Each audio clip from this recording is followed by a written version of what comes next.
Alam mo bang malaking bagay kapag ka-emotionally safe ang anak mo sa'yo?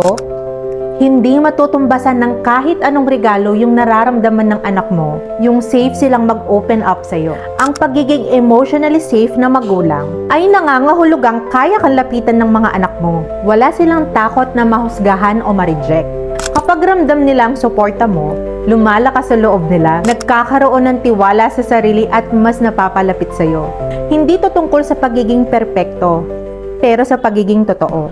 Unang sign, iginagalang mo ang nararamdaman nila. Hindi mo sinasabing, ang drama mo. O kaya, itigil mo yung iyak mo. Sa halip, sinasabi mong naiintindihan ko kung bakit ka nalulungkot. Pangalawang sign, marunong kang mag-sorry kapag nagkamali ka. Kapag nasigawan mo sila o may nasabi kang hindi maganda, hindi mo ini-ignore. Sinasabi mong, sorry anak, mali ako kanina. Third sign, nakikinig ka ng buong puso. Kapag nagkukwento sila, hindi mo sila binabara o binabaliwala. You give them your full attention, making them feel na mahalaga sila sa'yo. Aminin mo, mahirap to, lalo na kung stressed ka na o kaya pagod ka. Pero tandaan mo, kahit maliit na bagay tulad ng pakikinig, malaki na ang epekto nito. Ang pagiging emotionally safe parent ay hindi pagiging perfect.